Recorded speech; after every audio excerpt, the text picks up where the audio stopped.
Hey guys, as you can see, I got myself the new Nintendo DSi system that just shipped in Japan over the weekend. It shipped on November 1st in the black and the white, and I thought I'd walk you through some of the new features of the DSi and compare it to what you're more familiar with, the DS Lite.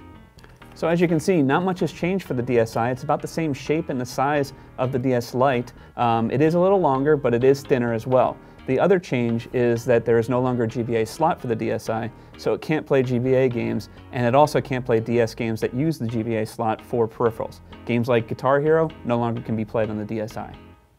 The other big difference is when you open up the system, you'll notice that the screens themselves are a little bit bigger on the DSi. The resolution is exactly the same, it's just that they're a little bit bigger.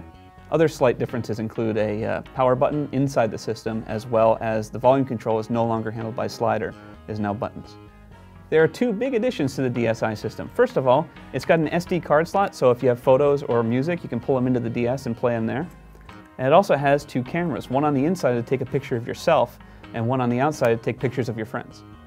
So with the cameras, Nintendo's giving you a lot to play around with. It's mostly for fun, but you can take some real pictures if you wanted to. The camera resolution isn't much more than what you'd get on a cell phone, but it looks pretty good on the DS system. The software is really cool though, where you can manipulate the live feed so you can stretch your friends' faces. You can also add mustaches automatically with the face tracking. You can even morph faces from one to the other automatically. And whatever you take a picture of will be written either to the system or to the SD card. And whatever photo you take can be moved from one DSi system to another locally and wirelessly. The DSi also has the ability to play music. It does not play MP3 files. It plays AAC formatted songs, but once you get them on the SD card and into your system, you can do all sorts of fun things with it. You can change the way the equalizer looks on the top screen.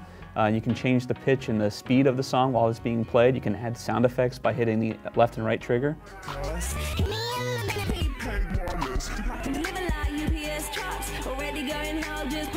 Just lots of fun things to do. It's not really an iPod, but it does some really cool things.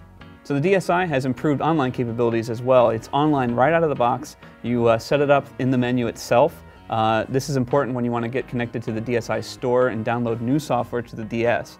The only thing that's available on the store right now is the Opera browser, but like the DS browser that's already available, it's not very good. It's very slow and it's very incompatible. You'll find some websites that work, but it's really not worth the time to download.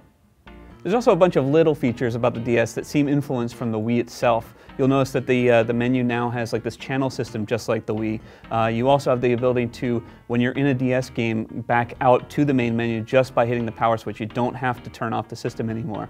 You can also hot swap out games while you're on the menu system. You just pop out a game, it disappears from the menu, you put the cartridge back into the system, and it pops back up right away. It's really cool. And just like the Wii, the system is updatable through firmware, so whenever Nintendo updates any of the programs that are already in the system, you just download it off the internet and install them on the DS right from the get-go.